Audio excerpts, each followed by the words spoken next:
90% of people using AI tools right now are only touching about 5% of what those tools can actually do. That's not a metaphor. That's the gap between someone who Googled how to use ChatGPT once and someone who genuinely understands how these systems work. In the next 10 minutes, you're going to close that gap fast. Here's exactly what we're covering.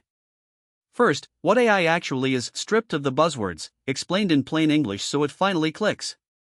Second, the 3 core types of AI you'll encounter every single day, and which one matters most to you right now. Third, how large language models work under the hood, because once you understand this, you'll use every AI tool 10 times better. And I'll also reveal something near the end that almost nobody talks about, a specific limitation baked into every AI system that, once you know it, will save you from making embarrassing mistakes in your work. Let's get into it. So what is artificial intelligence? Here's the honest answer: it's a program that finds patterns in data and uses those patterns to make predictions or decisions. That's it. No magic. No consciousness. No sentient robot plotting world domination. When Netflix recommends a show you actually want to watch, that's AI finding a pattern in your viewing history. When Gmail finishes your sentence, that's AI predicting the next most likely word. When a doctor uses software to detect tumors in an X-ray with 94.5% accuracy, that's a company called Google DeepMind using AI to spot patterns a human eye might miss after a long shift. The reason AI feels overwhelming is because the word gets used for everything, from a spam filter to a self-driving car. Those are wildly different technologies with one thing in common: they learn from data instead of being explicitly told every rule. Traditional software is like a cookbook, follow these exact steps. AI is like a chef who's eaten 10,000 meals and developed instincts. That distinction matters. But here's where it gets interesting, because not all AI works the same way. There are 3 types of AI you need to know. The first is narrow AI. This is AI built for one specific task and it's exceptional at that task. Spotify's recommendation engine. Google Maps predicting traffic. The fraud detection system your bank runs every time you tap your card. Narrow AI is everywhere and it's been running quietly in the background for 20 years. You've been living with AI longer than you think. The second type is machine learning, or ML. This is the engine under the hood of most modern AI. Instead of a programmer writing every rule, you feed the system thousands, sometimes billions, of examples, and the system figures out the rules itself. Show it 10 million pictures of cats and dogs, labeled correctly, and it learns what a cat looks like without anyone describing whiskers or ear shape. The famous example here is ImageNet, a project that used 14 million labeled images and essentially launched the modern AI era when a model called AlexNet slashed the error rate on image recognition in 2012 from 26% down to 15.3% in a single year. The third type, and the one that's changed everything since late 2022, is generative AI. This is the category that includes ChatGPT, Claude, Gemini, Midjourney, Sora, and every other tool that creates something new: text, images, video, code, audio. Generative AI doesn't just classify or predict. It generates. And that's a fundamentally different capability. This is the one you need to go deep on, so let's do exactly that. Quick note: if you're finding this useful, hitting subscribe literally takes 2 seconds and it genuinely helps me keep making content like this. I post every week and there's always something actionable. Now, back to how these models actually work, because this is where it gets good. Large language models, LLMs, are the technology behind ChatGPT, Claude, and Gemini.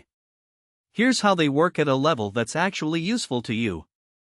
These models are trained on enormous datasets. We're talking hundreds of billions of words scraped from books, websites, academic papers, code repositories. GPT-4 is estimated to have been trained on roughly 45 terabytes of text data. During training, the model plays a prediction game millions of times per second. Given these words, what word comes next?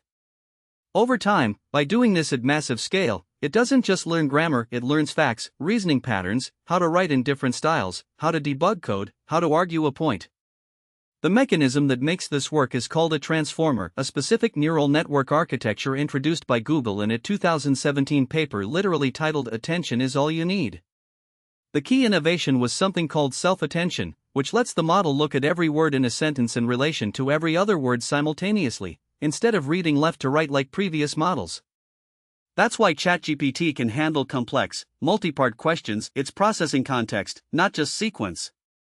Now here's a pattern interrupt for you. Did you know that when ChatGPT gives you a confident wrong answer, it's not lying to you? It's not even wrong in the way a human is wrong. It's generating the statistically most likely response based on patterns. It has no mechanism to fact-check itself against reality in real time. It's a prediction engine that sounds like a knowledgeable person. That's important. Hold that thought because I'm coming back to it. Let's talk about how to actually use these tools better right now, today. The biggest leverage point in generative AI is prompt engineering. This is not a gimmick. It's a real skill. The difference between a mediocre AI output and a genuinely useful one is almost entirely in how you ask the question. 3 things that transform your prompts immediately. Give the model a role. You are a senior financial analyst, give it context. I'm writing for a non-technical audience aged 35 to 50, and give it a format. Respond in 5 bullet points, each under 20 words. That structure alone will make 80% of your AI interactions dramatically more useful. Real example, instead of asking ChatGPT, help me write an email, ask it, you are a professional business writer. Write a concise follow-up email from a freelance designer to a client who hasn't responded in 5 days. Tone, warm but professional. Length, under 100 words. The output jumps from generic to genuinely usable. Specific inputs create specific outputs. Every time. Now, here's the reveal I promised you at the start. The thing most people miss, even people who use AI every day. Every large language model has a training cutoff date. A date after which it knows nothing. GPT-4's knowledge cuts off in early 2024. Claude's is similar. These models do not have live internet access by default unless you're using a specific tool or plugin that adds it, like ChatGPT's Browse feature or Perplexity AI, which is built specifically for real-time search. Why does this matter? Because if you ask a base LLM about a law that changed last month, a product that launched last quarter, or a statistic from this year's report, it will answer you confidently with outdated information. And it won't tell you it's outdated. This is how professionals get burned. Know the cutoff. Verify anything time-sensitive. Use Perplexity or a browsing-enabled model when recency matters. So let's land this. Here are 5 things you can do today. 1. Test your current AI prompts using the role context format structure and compare the outputs. You'll see the difference in under 5 minutes. 2. For any research task, use Perplexity AI instead of a base ChatGPT session. It cites real-time sources. 3. Spend 30 minutes exploring one AI tool you've never tried. Runway ML if you work with video. 11 Labs if you work with audio. Notion AI if you live in documents. For the next time an AI gives you a surprising statistic, verify it in a separate source before you use it. Build that habit now. 5. Start a simple AI use case log. Write down 1 task per day where AI saved you time. Within 2 weeks, you'll have a personalized AI workflow that nobody else has because it's built around your actual work. If this video saved you time or actually taught you something new, subscribe. I post every single week and the next video is on prompt engineering, specifically, advanced techniques that the top 1% of AI users are actually using, dropping very soon.